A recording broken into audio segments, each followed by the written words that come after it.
Hello and welcome to episode number 10 of the Wise Photographer podcast. Now, you might already have a blog alongside your website, or you're considering getting one in the new year. We've all heard that we should blog as photographers, but here's the thing about a blog. If it's not updated frequently, it can send our potential clients the message that we're no longer in business. So besides that, why is blogging so important as a photographer?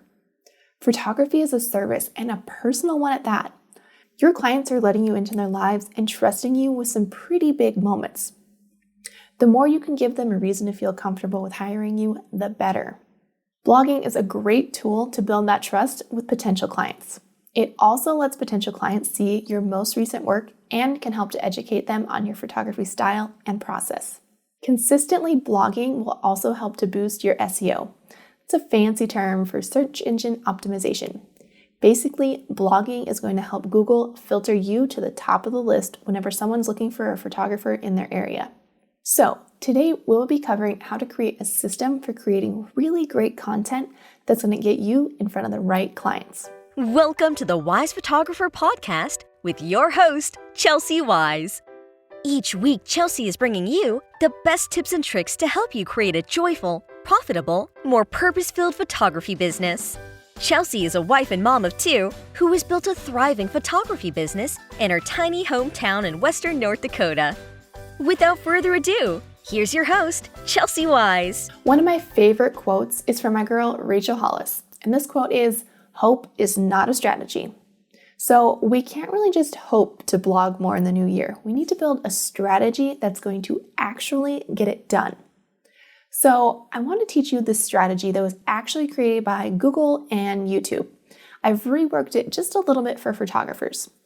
YouTube calls it the 3 H's: hygiene, hub, and hero. You can certainly look that up if you want, see a quick little diagram of a pyramid, but I'm going to rework them a little bit and rename them to make it a little bit better and a little bit more creative for us photographers. So I'm calling this first one the help category. And this is the content that your clients are looking for on Google or on Pinterest. That's the things that they're searching for. So for a bride, it could be things along the lines of wedding planning. If it's a mom, it could be what to wear for family photo session. This is how potential clients might find you online whenever they're searching for something along the lines of what you're offering. It's going to start to plant that little seed to get to know you as a photographer, which leads us into the next section. And that's what I'm calling the grow category. This is where you're going to water that relationship and really foster that like, know, trust factor. This is where they're going to fall in love with who you are as a person and who you are as a photographer. So you'll be doing this by sharing recent work that you've shot and also sharing some of your behind the scenes lifestyle and your creative process. Now we're on to the big one, and this is what I call your book content. This is a big announcement, kind of asking them to book. And you can do this one of two ways. You can ask them directly if you are launching or opening up your dates for your family sessions or for your senior sessions for the year. Or you can do this indirectly by maybe sharing that your new wedding magazine is out or your new family brochure is out. And those two things would be things that you're kind of showing where your pricing is at and kind of letting them know a little bit more about how to start booking with you. So we've got these 3 pieces of content, right? We've got that help stage, that grow stage, and that booking stage. Now, your help one is going to be the most content that you put out. That grow stage is going to be sprinkled in there so they can start to get to know you. And then that booking one or that big, big announcement, you're only going to do a couple times a year. So that could be when you're announcing your mini sessions for fall, or maybe you are updating your pricing for your 2020 weddings and you've finished up your pricing guide and you can announce that you are ready to showcase this lookbook or bridal magazine to your 2020 brides. So you can kind of see how you're going to constantly be putting out those little helps, those little seed contents. You're going to be watering them with that grow and relationship building content. And then once they've really kind of been hooked on you, then you're going to ask them to book with you. So how do we start to really come up with ideas that fill those 3 different categories? All right, so the first thing that I want to teach you guys is what I call the 60 and 60. I actually got this idea from Ashlyn Wrights over at Ashlyn Wrights. She's a copywriter for creatives, and I flipped this a little bit from what she's shared before, but I want to share the tool with you. So the first thing that you're going to do is you're going to open up Pinterest and you're just going to start scrolling. This is what I call the Pinterest scroll. So you can search for things that your potential clients might be searching for. So if you're a wedding photographer, what would brides be searching for on Pinterest? If you are a newborn photographer, what are new and expectant mothers searching for on Pinterest? If you're a family photographer, what are moms and dads searching for in relations to their photography, but also just like everyday life with their kids? All right, so what you want to do is you just want to look at the pins that come up. The big key here is don't even open up the pin to read the article. Just take a look at the name of the article, the name of the pin, and see if that kind of gives you any ideas. You'll know that it's something that you could write on when you look at a pin and you think, I've got something to say about that. You can also use what I call Mad Libs. So if you see a pin that says mistakes to avoid when wedding planning, you could Mad Lib that. So mistakes to avoid when packing your hospital bag, mistakes to avoid when picking out outfits for family sessions. So that can give you a lot of great ideas. What you're going to want to do with all that is just to kind of create topics or even blog post names based off of those ideas. So remember, you don't want to open up the article and copy them. You don't want to copy them word for word. You want to come up with it your own way, because I know that you would never plagiarize, right? Okay, so the next section here is called personal reflection. So this is kind of like your personal category. And with photography, it is such a personal aspect. You are a part of some really big moments in people's lives. So you really have to let your potential clients into your life a little bit to just kind of let them get to know you and also to build that trust with you. So some things that you could be creating posts on are things that are important to you. So maybe it is traveling. Maybe you and your husband travel, and you could do, say you went to Savannah, Georgia. You could write, 5 things to see in Savannah, Georgia, and have it in a category under like travels or something along those lines. It could be crafts that you did with your kids, or you could even feature, artwork that your kids have done over the years. It could be family vacations where you talk about what you did, share some pictures, anything that you would do different. Maybe it was a great restaurant that you guys went to. You could also do like a seasonal update of where you are with your life and your families, or what goals you have for the year. You could share maybe a pet. Maybe you have a dog or a cat that is always by your side. I've got my trusty dog Cooper right underneath my toes right now. So he makes appearances every once in a while on Instagram.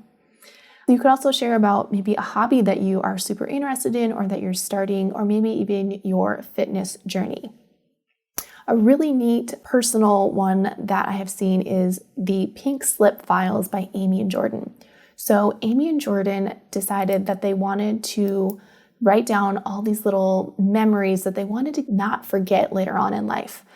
So they have started these little blog series called the Pink Slip Files, and on there you'll find their first memory of when Amy shot her very first wedding. They've got a post that is talking about how they had to clip coupons for those first few years of marriage. And then there's a recent one where Jordan started coaching soccer, and that kind of talks about, how that's going and how that went. All right, so now that we've gotten some personal ideas down, let's go ahead and think of some roundups. So roundups could be, they're really simple posts to write. You could be gift ideas for your fiance, or, the 5 things to pack in your hospital bag, or ideas for Mother's Day, that type of thing. You could do 5 wedding vendors give their best advice on planning a boho wedding. So you could actually interview other vendors and have them write up a little blurb. So they're kind of actually writing your blog post for you in that matter. The idea is just kind of a roundup. So it's like a list sort of thing. All right, the next thing is to listen to the people. And this is where you're going to write out blog posts on maybe frequently asked questions. So maybe you get questions in your client process. It's brides are trying to decide, should we do a first look? Should we not do a first look? What time should I set my ceremony for? That type of thing. Another idea here is to check out some Facebook groups. Maybe if you have your own Facebook groups for your own photography clients, you can ask in there if anyone has any questions for you. If not, you can kind of go ahead and go look at some local bride groups or local mommy groups, or even comments on Instagram of other photographers and see what questions are people asking. This type of blog posts take a little bit more work. This is kind of a grunt work. It's not quite as easy as some of the other things, but it's going to answer those questions that people have that aren't quite as relevant as you would think they would be. All right. So now that we've got this big list of topic ideas based off of those different sourcing ideas, we're going to start to create categories. So for a wedding photographer, there are a few different categories that I would suggest. And you kind of want to think of like what stages that your clients are going through. So for weddings, you have like the engagement stage, you have the wedding day stage, and you have your post-wedding stage. So those three things could be stages, but I could also add on a categories of vendors. And I also am going to for sure add on a category of personal, right? Because I want to infuse my personality into my blog and really let them get to know who I am as a person, right? So the categories that I use as a wedding photographer are engagement, vendors, wedding day, post-wedding, and personal. So in my engagement stage, that is where they are either planning their engagement session or in like the wedding planning stages. So blog posts that I write on that are, what to wear to your engagement session, how to address wedding envelopes, the types of dresses and like the cuts of the tops of them. So for vendors, I like to actually highlight different vendors that I either have worked with in the past or that I want to work with. I've actually reached out to vendors that I want to work with in the future and asked them to do interviews with me and just kind of get to know a little bit more about their business so that I can highlight them as a vendor to potential brides or to my current brides who are in the planning stages of their wedding. So for wedding day, this is where I talk about all the little things that are going to actually happen on the wedding day. So I've shared posts on family formals and the first look, how to do a sparkler exit, that type of thing. All right, and then for post-wedding category, I don't do this one quite as much because it's not really attracting my clients, but it does keep others engaged. And that is where I'd share things like what to pack on your honeymoon or the 3 books that have really benefited my own marriage. And then, of course, my personal ones. And this is where that I have shared struggles about my husband's heart surgeries, updates on my kids, the pictures from my daughter's Christmas concert. All of that has kind of gone into my personal category. So if you're a newborn photographer, you could have different categories that are along the lines of, first, second, or third trimester, the actual birthday, your postpartum, and your personal as well. I just want to really emphasize that you want to make sure that personal is its own category, right? So now that we've got all those categories, we're going to take all of those topic ideas, those blog post ideas, and we're going to filter them into those categories, right? So for a wedding photographer, we might have your engagement, your vendors, your wedding day, your post-wedding, and your personal, right? We're going to take all of the list of those blog posts we had and categorize them under what category they fall under, okay? So the next thing now is to start filling our calendar. So go ahead and get a calendar out. You can do this on a Google Calendar. You could do this on Trello. You could do this on pen and paper, whatever you want to do, right? And the first thing that we're going to do is we're going to fill in any of our book blog posts, right? So if we have any big announcements, right? And that could look like when you were going to put out your pricing guide for weddings, or if you're planning to relaunch your website, or if you are opening up dates for mini sessions or for family sessions for the season, right? Or even if you're opening up this month's or this season's senior session dates, okay? So you're going to fill those in first. We have the big important ones in first. And then you're going to go ahead and fill in blog posts after your sessions. So whatever you have sessions already scheduled, go ahead and put in either a week after or a couple days after that session when you're going to blog that session that you shot or that wedding that you shot, okay? So we've got those big things in, right? Now, all those empty spaces, we're going to start rotating through those categories that we picked out and just pulling the topics, one topic from each of the categories that we chose, okay? So let's say I'm looking at my calendar and I have a wedding I'm going to blog once every 5 days. You need to decide how often you want to blog. We've already filled in those dates, which are when you're going to bring those big announcements and when you have session dates. Those ones are kind of set already based on when you're shooting and when those big things are coming up, right? Now we need to decide how often we want to show up on our blog. I think it would be a great goal to show up once a week, okay? Because that gives you things to talk about on social media every week and really isn't too overwhelming when it really comes to blogging. So I'm looking at my calendar and I'm going to start filling this in. And I want to blog 1 day a week. And I've got a wedding on the 1st and a session on the 14th. Okay, so I've got those filled in. So on the 3rd, I'm going to blog that wedding. And on the 16th, I'm going to blog that session, right? So I've got those written in. And now I need to come up with 3 more blog posts. So I'm going to go over to my categories and I will just pick the first category, which for me is engagement. So I need to pick one of the topics that are in that engagement category. And let's put in 3 dresses to wear to your engagement session. And we'll put that one just on Wednesday of the following week after that wedding. So that's going to be on the 8th, right? So I'll put in there, just write into your calendar, engagement dresses. And then the next week we have that session, so we don't need to blog then.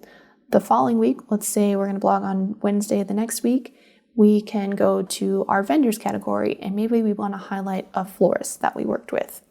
We'll put that in there, name of the floral. And then the next Wednesday, we'll go down to wedding day. And for this one, let's talk about first looks. So we're talking about in this month of January, we've got 5 blog posts and we've got one on the wedding. We've got one talking about the engagement session. We've got the session itself. And then we've got the vendor highlight and the wedding day. So we've got the florist and we've got the first look. So then you just kind of go through and you rotate all those categories out. So you're going to rotate engagement, vendors, weddings, post-weddings, and personal. You can sprinkle in a few more personals if you need to, if you have some things that are coming up that are kind of time sensitive. If you're doing like a monthly roundup of what your family did, you can go ahead and put those in right away.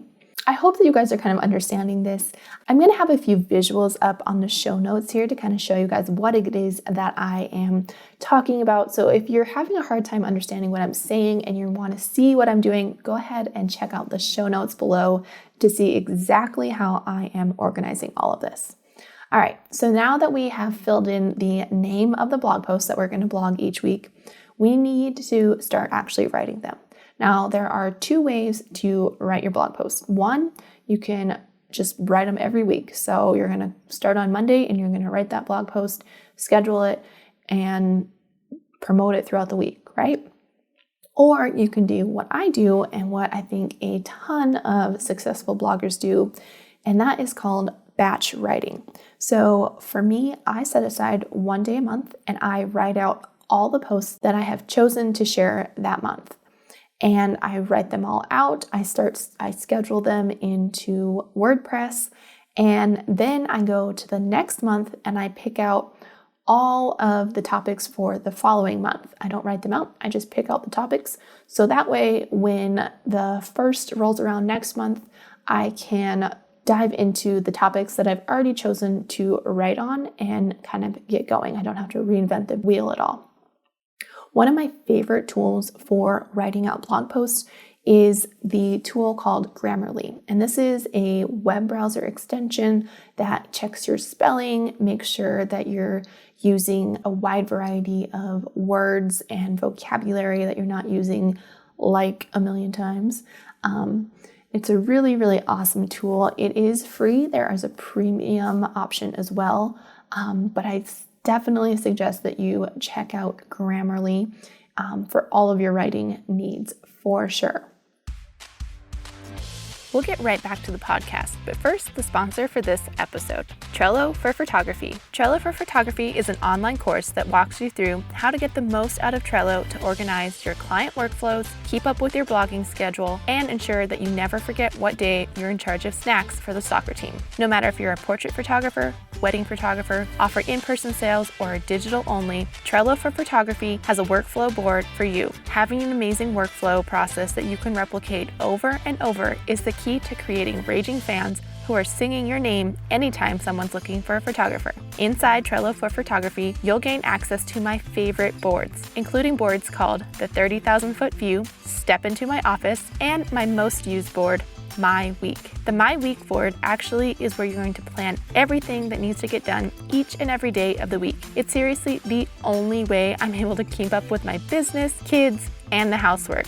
You'll gain access to videos walking you through how to use each and every board. Best of all, you get complete lifetime access to boards and updates. Just copy them to your account and start saving time and actually getting things done. Never question whether or not you ordered that album for that wedding client or spend hours searching for a PIN number for a gallery that someone forgot. Best of news, Trello for Photography is just $29. You spend more than that on a single manicure. To find out more and enroll, head over to TrelloForPhotography.com. That's TRELLOFOR photography.com. So when we are writing blog posts, there's kind of an anatomy to a blog post. And I did a lot of speeches when I was a rodeo queen back in the day. There's basically 3 parts to any great speech, and I think it also works for blog posts pretty well. And it is to tell them what you're going to tell them whatever it is that you're telling them, and then tell them what you told them. So basically there's the introduction, the middle, and the end. But you're kind of doing the same thing. So you're introducing what it is you're going to talk to them about, tell them what it is, and then finish it up. Blog posts don't need to be super long. They can be just bullet points with pictures. Just make sure that you are using some good SEO practices. So that brings us to the next little section of this, and that is SEO, or search engine optimization. So there's a few key things that I want to make sure that I am pointing out to you guys and that you guys are doing in each and every blog post. I'm also going to have a download link with a checklist of all of these things to make sure that you are harnessing the full potential of each and every one of your blog posts. So the first thing that I like to do is make sure that I'm renaming all of my images to include some type of keyword or whatever it is that I'm talking about in the blog post. So for photographers, we will oftentimes name our photos Johnson session, September 8th, 2012. Well, that's great for like keeping them organized for your clients, but I don't know anyone that's searching for a Johnson session in 2012, right? That doesn't make sense. But if you renamed it to Family Session, Fargo, North Dakota, Winter Oak Park, okay? So you're kind of saying where it is. So we've got the state and the park that it's in, your family session, and when it is. So it's in wintertime, right? So that is renaming all of your images. The next thing is to try and link to other posts within your blog. So if you have been talking about other wedding planning blog posts, you can link to those, kind of weave that into your content so that you can link back to it. So the idea is to kind of keep people clicking from one post to the next post, around all centered around the topics that you're kind of talking about, right? The next thing that you want to do when you're working on your SEO is to customize your slug. So the slug is part of the website address that your blog post has. So for me, it would be chelseawise.com / and then you want to make sure that the whatever that is behind that / makes sense for what it is you're writing about. So I'm writing about what to wear for engagement sessions. It could be what to wear engagement sessions, Williston, North Dakota. Okay. So I'm including a little bit more SEO in that besides just engagement sessions because maybe it's specific to my area, right? That's pulling in a few more keywords. All right, another thing that you want to make sure that you are checking off before you hit publish is customizing your SEO title. So this is the title that Google is going to show of whatever your page is or when someone shares it to Facebook. So you could have the name of your post could be Meg and Jess's wedding. That's great, but if you have your SEO title as Badlands Wedding, Boho, Chelsea Wise Photography, Watford City, North Dakota. Those are things that people are going to be searching for. A boho wedding or a photographer in Watford City, that type of thing, right? The next thing underneath that you want to do is what's called your metadata. And that is like the description that shows alongside the page on Google. So whatever that little description is, and that is about 150 to 200 characters. And that you can just go ahead and put in a few keywords in there and kind of tell your reader what they can expect about this page. All right, finally, you also want to make sure that you are utilizing your blogging categories and some blog tags. So for categories on my website, you will find weddings, wedding planning, engagements, family, and the Wise Photographer podcast. So if you click on Wise Photographer podcast over on my page, it's going to show you just all of the episodes of the podcast, right? Blog tags are really handy if someone is searching for something in particular. So this could be you're tagging them with the florists that are in the wedding or the colors that were highlighted or maybe the hospital that you did the birth photography in. You also want to make sure that you are creating a featured image for your blog post, and this in WordPress is over on the right-hand side. And that is the image that's going to show whenever someone is sharing this link on Facebook. So this is that first image that kind of shows what it is this blog post is about. If you don't set a feature image, it just pulls the very first image that loads on your site. And that could just be a background image on your website in your header, or maybe it's your profile picture or something along those lines. Whatever the first thing, however your website is formatted, whatever the very first picture is, that's the one it's going to pull if you don't go back and set the featured image to begin with. Now, if this list sounds a little bit crazy, a little over your head, and how would you ever keep it all straight, I have 2 tools for you. First is a download with a checklist of all of these SEO things that you can download over at the show notes. And number 2 is the tool called Yoast. And this is my favorite tool. It's a plugin for WordPress, and it kind of makes sure that you're checking all those boxes. It has a little progress bar on the top that goes from red to yellow to green based on the number of things that you are completing for each blog post before you hit publish. All right, so now that we have come up with all the ideas, we've put them into categories, we've scheduled them into our calendar, and then we've started writing them out, and we've hit publish, then what? It's time to share these blog posts.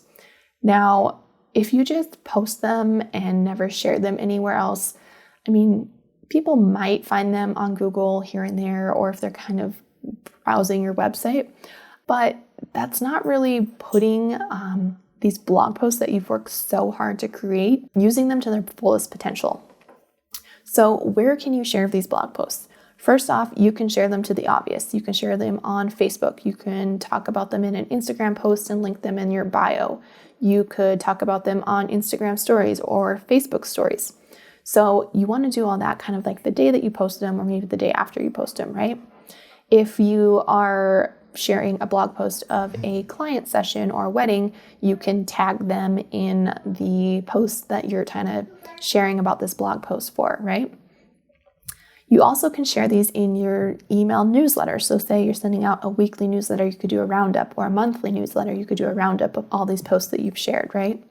That's going to kind of let your current clients and past clients see what you've been up to, what you've got going on, and kind of keep them engaged, right? You can also share these things later on. So your blog posts that your clients are consistently searching for, so things like wedding planning or what to wear to a session or what to pack in your hospital bag, these are what the marketing world calls evergreen content. So these are blog posts that are going to be relevant to like this year's brides and next year's brides. Sure, some things might change here and there as far as style goes, but the core of the blog post is going to stay relevant for a long time. And these are the kind of posts that you want to share over and over again on social media, because you're constantly going to be getting new people following you on Instagram and on Facebook. So being able to share those posts again and again are going to help serve that new audience over and over again. It's also going to serve your audience later on, because maybe someone started following you when they weren't quite engaged, or maybe they weren't expecting just yet, and they don't need to find out if they should do a first look or not when they first started following you, when you first shared it. But maybe they get engaged 6 months down the road and they're planning a wedding in 2.5 months, and you share it again. That information is going to benefit them later on. Even though they've seen it beforehand, maybe they weren't ready to take in that content beforehand, but they are the second time you share it. So don't be afraid to share your post over and over again, because really you are serving your clients. All of these posts are not jabbing things down their throat. You are educating them on what it's like to be a bride and plan a wedding, or helping them to enrich their families with different ideas on how to celebrate the holidays, or different craft ideas, or what to wear at a session, right? For newborn photographers, maybe you're talking about what to pack in your hospital bag, or nursery, the top 3 gifts to give at a baby shower, right?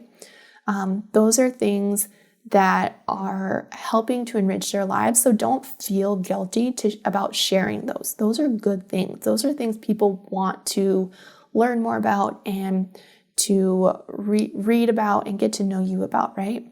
So you can schedule these once you share, or your post goes live. You can go into Facebook and you can schedule a post to go up later on. Another tool that I absolutely love is the tool called Co-Schedule, which will actually automatically, once you write out a blog post, will say, okay, we're going to share this in a week and we're going to share it in a month, but this content is also evergreen, so we can share this maybe once a month or once every season, or kind of fill it in. So Co-Schedule is this amazing tool for scheduling out your post for Facebook and on Instagram and blogs. I don't use it as much for Instagram because I like to see a visual side. I will share a different tool later on that I use for Instagram, but I love it for sharing my blogging content. And the company is based in North Dakota, so I have to give a little shout out there because there's not a lot of us sitting out there, right?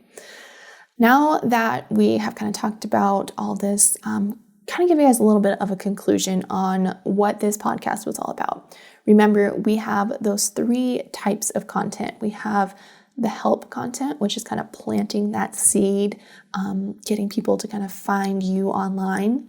You have your grow content, which is really watering in that relationship and fostering it. So you're sharing stuff about your life and your personal stuff, but you're also sharing your most recent work, really growing and fostering that relationship, right? And then you have that book content, that big announcement where you're either releasing your family dates for the season, or your mini sessions, or you just put together your pricing guide for your 2020 weddings or your 2022 weddings, whatever it is, right? So those are those 3 types of content. Your help and your grow, you're going to have the most of, and your book content, that big announcement, is just a few times a year. That's when you're asking them to spend money with you, invest with you, right? All right. Then we have our idea generation, right? We have the Pinterest scroll where we're just kind of scrolling through, getting different ideas based on the titles. We're not clicking through to copy any of the text. We are mad-libbing. So you can use that mad-libbing where it's like, 10 things to avoid when this, or taking a title and kind of reworking it based on whatever it is that you do, right? The mad-libbing is great to do on Pinterest. You can also do it on magazines or on headlines of new stuff. You've got your personal categories for your idea generation. You also have your roundup ideas, your lists, and listening to your people. So checking out those Facebook groups or surveying your current clients. All right, after we have generated some ideas, it's time to categorize those ideas into our categories. Remember, some ideas for categories for wedding photographers could be your engagement, your vendors, your wedding day, your personal, and your post-wedding, right? For newborn photographers, you could maybe do getting pregnant, your pregnancy, the birthday, postpartum, and then your personal. Remember, with all of your categories, you want to make sure that personal is one of your categories. Finally, we're going to fill out our calendar. So the first thing that we put on our calendar is going to be our book content. So those big things where we are either going to be opening up dates for sessions, or when we plan on having our new pricing guides available for wedding photographers and that type of thing. And then you're going to fill in when you have your sessions booked, and you're going to blog those sessions after you complete them. Then you're going to start rotating through those categories. So your engagements, your vendors, your wedding day, your post-wedding day, your personal, your engagements, your wedding day, your post-wedding day, your personal, right? So you're just going to go through all those and pull one topic from each of those categories and fill in your calendar. Once you've filled in your calendar, it is time to batch write your blog post. So pick a day each month, write out all your blog posts on that day, schedule them, use Grammarly, and let those posts go up automatically.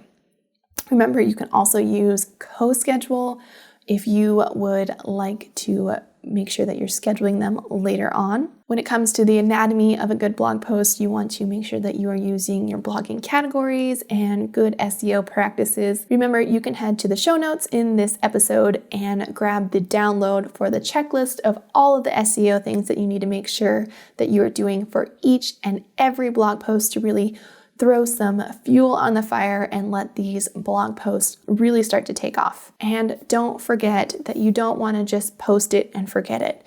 Make sure you're sharing these blog posts, people. You have worked so hard on it. So share them on Facebook, put them on Instagram, Pinterest, your newsletter. Remember, check out CoSchedule if you want to make sure that you're kind of automating this a little bit so it goes up automatically. You don't have to think about it. CoSchedule is definitely something that I would suggest. Thank you guys so much for joining me on another episode of the Wise Photographer podcast. I know this one was a big one. There's so much content in it. I hope that you guys got a lot out of it. Remember, at the show notes over at thewisephotographerpodcast.com, you can find the visuals that go along with this episode, as well as links to all of the tools that I use and the download for the SEO checklist. Thank you guys so much for tuning in. I will see you next week. Goodbye. Thanks for listening to the Wise Photographer podcast. Dive into the show's notes for this episode and all past episodes at www.thewisephotographer.com. If you loved the show, share it with a friend. Thanks for tuning in, you Wise Photographer, you.